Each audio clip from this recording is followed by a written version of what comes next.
Alto Energy. Energía para un futuro mejor. Herrera en COPE. Elche. Estar informado.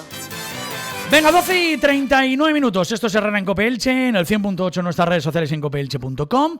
También ya sabéis que nos podéis seguir a través de COPE Elche TV en nuestro canal de YouTube, que ahí tenéis el podcast de A Esta Es, que es espectacular, que lo hace Luis Fenoy, hablando de Semana Santa, que por cierto, hablando de Semana Santa, vamos a estar hablando de Semana Santa todo el año, ahí con todos los invitados que tiene Luis, y dentro de nada empieza La Sobremesa, un podcast al que más le tengo muchísimo cariño y que va a empezar la semana que viene, así que estaros atentos todos al canal de COPE Elche TV. La Sobremesa. Y también, que luego Manu se me cabrea, tenemos a través de Spotify, Herrera en COPE Elche, nos buscáis ahí y tenéis todas las entrevistas y todo, ¿verdad? El programa completo, todos los días, que además ayer fue un día chulo con el día que fue posterior al apagón, y siempre una entrevista al día, así que fíjate. está todo el contenido. Pues hablando del apagón, lógicamente creo que el apagón va a ser la noticia de este mes y de prácticamente todo el año. Ya están vaticinando otro apagón para agosto. Bueno, eso dice la IA. La IA no sé si hay que fiarse mucho o no. Pero bueno, para eso tenemos a Rafael Santonja, que es ingeniero eléctrico, al que le agradezco mucho que esté aquí con nosotros en Herrera en COPE Elche. ¿Qué tal, Rafa? ¿Cómo estás? Hola, Dani, buenos días. ¿Qué tal? Encantado de tenerte. Para mí es un lujo volver a COPE y, bueno, hablar sobre este tema que me apasiona y poder explicar a todos los oyentes el porqué tan incierto de este apagón, ¿no? Que vemos que pasan las horas y no se llegan a dar noticias claras. Fíjate, vamos a hablar de eso. A Rafa lo hemos tenido también en nuestros especiales de Semana Santa. Estuvo con nosotros en todas las retransmisiones y, si no, nos va a matar a ti y a mí. Rafa es nieto de don Andrés Serrano, don Andrés, que además es muy oyente nuestro porque me tiene controlado todos los días, ¿vale? Y además es una familia, a él anuncia a todos que os queremos y les queremos mucho, así que le mandamos un saludo también aquí, que si no, a los abuelos hay que hacerles caso, a los abuelos hay que hacerles caso. Rafa, lo primero que te quiero preguntar,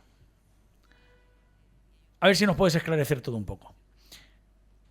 ¿Por qué se produce ese apagón? Porque el presidente del gobierno no ha dicho nada. Eso es. Vamos a empezar desde el principio y explicar un poco. Quisiera explicar de una forma muy sencilla cómo funciona nuestro sistema eléctrico español, ¿vale? Red Eléctrica, el operador del sistema, digamos que cada día es el que maneja el juego. Es el que, bajo previsión de demanda, dice qué tecnologías tienen que trabajar en cada momento del día, ¿de acuerdo? Red Eléctrica, a diferencia de como dijo el presidente ayer, es una empresa público-privada que está gestionada, bueno, por la presidenta la nombró el propio presidente. Fue ministra. Eso fue ministra, es. Sí, sí. Y la mayoría de las acciones las tiene el Estado, ¿de acuerdo? Entonces, empezando por el principio, nos vamos a esas 12:30 aproximadas de la mañana, ¿no? En la que tenemos una generación del 55% de fotovoltaica, un 11% de eólica. Vemos que hay casi un 66% de generación renovable, un 11% nuclear, 10% hidráulica. Y en ese momento también estábamos exportando energía a Francia o Marruecos, por lo que esa sobredemanda que decían no era. Ni cualquier fallo atmosférico que estaban mencionando. Bueno, eso se descartó desde el principio. Eso se descartó, de hecho salió AEMET y se dijo que no. Lo indicó al segundo, ¿no? Entonces nos encontramos con un mix energético de producción muy elevado. O sea, para no tener problemas. Donde predomina sobre todo la energía renovable, que he de decir que no es un problema. El problema está en cómo se puede defender el sistema eléctrico español ante estos fallos que ahora mencionaremos, ¿no? Porque también quiero resaltar que nuestro sistema eléctrico es de los mejores de toda Europa. Entonces, nos encontramos con esta cantidad de generación fotovoltaica que estábamos generando a esa hora de la mañana. ¿Qué pasa con la energía fotovoltaica? La energía fotovoltaica es, digamos, frágil. ¿Por qué es frágil? Nuestro sistema es capaz de soportar oscilaciones que se pueden dar por cualquier tipo de error el sistema en sí lo puede soportar. ¿Por qué? Porque centrales como la nuclear, las térmicas, las de ciclo combinado, tienen un elemento, quiero hacerlo fácil para los oyentes, que se llaman masas rodantes. Esas masas rodantes, digamos, se encargan de absorber todas las fluctuaciones que tiene el sistema. Porque no es a mismo nivel, sino va como subiendo y bajando dependiendo de la demanda que haya. Eso es. Y cualquier fluctuación que pueda haber por un fenómeno atmosférico, por un... Sí, verano, el aire en los aires acondicionados, en invierno, cualquier error calefacción. lo absorben estas masas rodantes, ¿de acuerdo? ¿Qué pasa? Que la fotovoltaica no tiene esta solución, no tiene esta masa rodante capaz de solucionar estos problemas, ¿no? Entonces, ¿qué pasa? Que nos convierte en un sistema muy frágil. Muy frágil porque en este momento, como mencionaba, tenemos un porcentaje muy alto de energía fotovoltaica produciéndose. Entonces, ¿cómo empezó todo? En el suroeste de España cayó una central fotovoltaica. Se intentó subsanar, pero no se pudo. Se intentó subsanar con otra central que estaba cerca de ella, que sería o de ciclo combinado o térmica, con esa masa rodante que se encarga de absorber esos problemas. Inmediatamente, un segundo y medio más tarde, produce un par de incidentes más en la generación, es decir, otras centrales más por esa zona que se caen. ¿Qué pasa?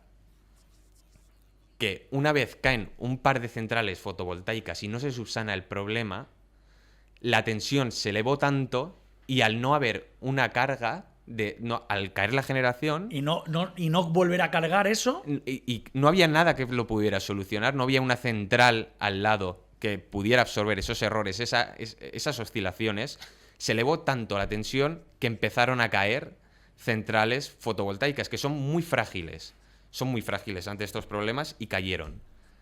Y de ahí, en 5 segundos, se produjo ese cero absoluto. Francia se desconectó de nosotros, porque si Francia se llega a conectar, este problema se extiende al resto de Europa y no estamos hablando de un día de recomposición, estamos hablando de semana. ¿En serio? Semana, sí. Si esto llega a afectar al resto de Europa. Entonces, digamos que esto, bueno, pues no tiene por qué ser la solución poner siempre eólica o cualquier tipo de renovable, sino que tener un sistema que se encargue, o un sistema eléctrico que sea capaz de soportar estos problemas. ¿Qué soportan estos problemas? Centrales como térmicas, nucleares... o baterías incluso que actúan de esas masas rodantes que os mencionaba, que son capaces de absorber estas oscilaciones. En España se han cerrado en estos últimos años 5 centrales nucleares. Y se van a seguir cerrando. Las térmicas van por el mismo camino. Rafa, me imagino que te lo habrán hecho la pregunta, a mí me la han hecho todos estos días, que es, para mí no duró mucho. Para mí, porque yo era feliz, ¿eh? Yo estaba incomunicado, era feliz. ¿Por qué duró tanto? Y aquí es donde entra Red Eléctrica Española. Red Eléctrica Española tiene un plan que estudian y practican continuamente de reposición ante este cero absoluto. De hecho, esto yo me acuerdo cuando lo estudiaba en la carrera con un profesor, el cual me estaba hablando de estos temas últimamente, y sobre todo con este cero absoluto, que es Juan Carlos Brodón, que ha sido director comercial de Iberdrola en la provincia de Alicante durante estos últimos años. Este apagón, hipotéticamente, nunca se iba a dar. O sea, nunca se iba a dar. Nunca se iba a dar. Ir a cero nunca. Eso estaba previsto. Yo lo he estudiado siempre como un hipotético caso de que nunca pasaría. Pero bueno, nunca digas nunca. Claro, no, nos ha pasado. Entonces, en ese momento, Red Eléctrica empezó ese plan de reposición que os mencionaba. ¿Cómo funciona este plan de reposición? Estamos hablando de un cero absoluto en el país. Claro, sí. Todos fuera de red. ¿Cómo empezamos a dar energía de donde no la hay? Es decir, ¿cómo enchufo una central si no tengo nada para enchufarla, ¿no? Entonces ahí empezó ese plan de reposición que empezaba con las centrales hidroeléctricas. Una central hidroeléctrica hidráulica funciona con el agua. Entonces, por eso empezaron por el sur, porque ahí es Claro. donde hay la gran mayoría de embalses, y en este caso por el norte también mencionaron por la interconexión con Francia, ¿de acuerdo? Ajá. Tenemos una pequeña conexión con Francia, no es tampoco es muy grande, es la única conexión con Europa que tenemos. Si nuestra posición geográfica hubiera sido, por ejemplo, Alemania, estaríamos rodeados de países, incluso hubiera sido más fácil. hubiera sido más rápido. Pero cuando dijeron que tardarías entre 6 y 10 horas, al final dieron con Claro, las horas sí, sí, correctas, sí, sí. es decir, tardaron esas horas, ¿no? ¿Por qué empezaron con la hidráulica? Porque es un sistema en el que dejamos caer agua, gira la turbina y Y ya vuelve, genera energía. Eso es. A mí me gusta mucho explicar esto, esta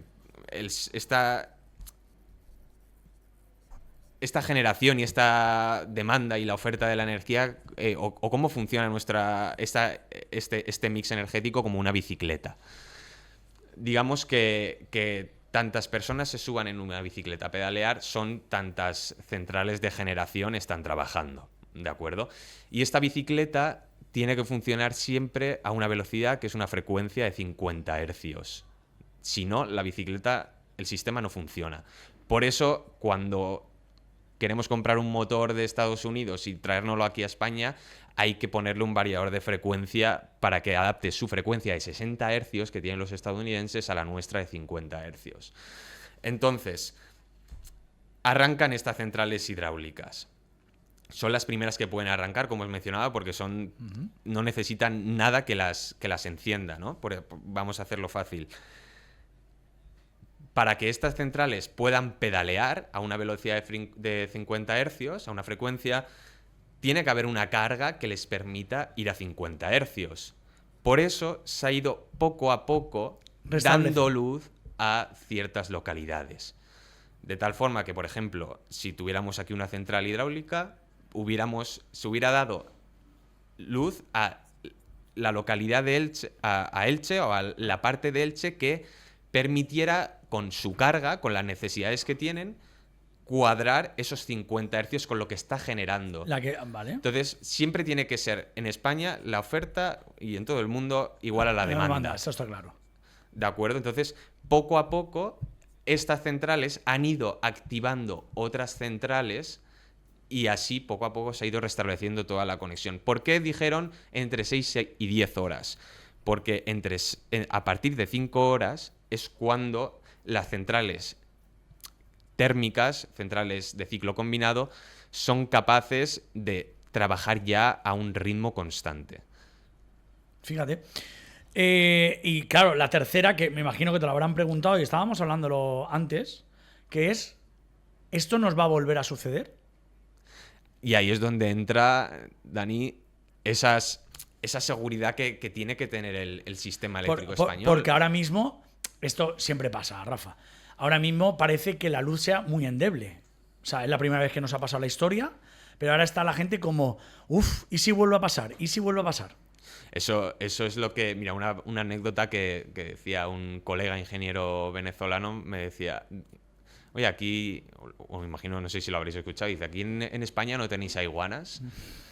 Y dicen, ¿por qué? Dice, bueno, es que en Venezuela cada vez que se va la luz, Maduro dice que una iguana le da un bocado a un cable y se va. Y se va, claro. Bueno, aquí lo mismo, ¿verdad? Aquí hemos visto que o bien se nos oculta el porqué ante estas catástrofes, ya lo hemos visto en la pandemia, nadie sabe todavía el porqué ni... Nada. O se intenta culpabilizar a otras personas, ¿no? Ahora mismo el presidente del gobierno lo que estaba señalando son a las empresas eléctricas. Eso es. Que al final, como decía al principio, una empresa eléctrica empieza a trabajar porque se manda desde Red Eléctrica Española. Es decir, Red Eléctrica es la que dice qué y quién y cuándo tiene que trabajar y cómo. Entonces, yo me he estado informando y comunicaciones que, por ejemplo, ha hecho Iberdrola y mencionaba que ellos desde el primer momento estaban a disposición de Red Eléctrica y trabajando tal y como se les había indicado. Estamos hablando de que ha habido fallos dentro de ciertas centrales fotovoltaicas, que eso se tiene que determinar el porqué. Y evidentemente una central fotovoltaica depende de una empresa privada. Pero el problema, lo dicho, que se caiga una central fotovoltaica de generación, eso no tiene que ser un problema para nosotros. Es decir, tiene que haber esas masas rodantes, esos sistemas que sean capaces de soportar esas fluctuaciones, porque a nosotros en estos momentos, y sobre todo el lunes, no teníamos ni un exceso de aires acondicionados. Nada, no. Calefacciones que hicieran disparar cualquier tipo de problema.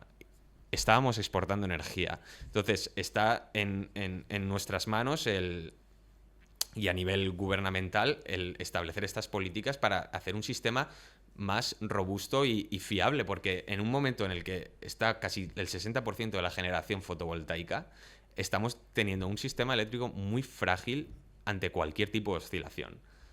O sea, que lo importante en este aspecto sería reforzarlo con otros tipos de... O con otros tipos de energía, o con otros tipos de dispositivos, ya sean baterías, porque claro, otro problema que tenemos es que no podemos almacenar ese sobreexceso de energía que generamos.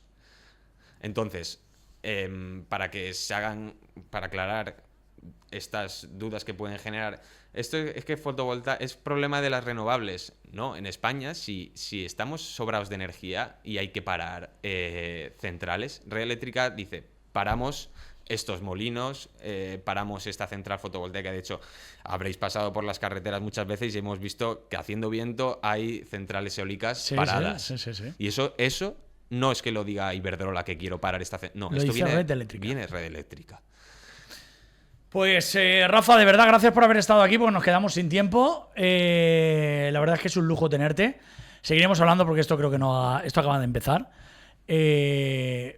Porque en realidad no sabemos aún lo que ha pasado, nadie nos dice lo que ha pasado. Pasará tiempo y acabarán... Bueno, esto lo que pasa es que está todo registrado. Y claro, al final y ahí se queda. Estos son fallos técnicos que se habrán dado y se han dado en la red de transporte o en las propias centrales. Cuando Rafa nos den ya esos datos, te vienes, nos lo explicas, porque creo que lo vas a explicar mucho mejor que el presidente del gobierno. O a lo mejor una iguana que vaya por ahí y digan que ha metido la cola donde no tenía que meterla, porque otra cosa no lo entiendo yo. O un dátil, alguien ha tirado con el lanzamiento del hueso de dátil, lo ha metido ahí y lo ha fastidiado. Rafael Santonja, de verdad, muchas gracias por estar con nosotros aquí en Herrera en Cope Elche. Esta es tu casa. Y hablaremos del apagón porque queremos saber qué ha pasado. Cuando tengamos los datos lo hablaremos y sobre todo si va a volver a pasar. Que ya esto se vaticinaba en el año 2021 que podría venir. Vamos a ver si puede venir o no, otra vez. Rafa, un abrazo muy grande. A vosotros. Hacemos una pausa y seguimos en Herrera en Cope Elche con más cosas. Va.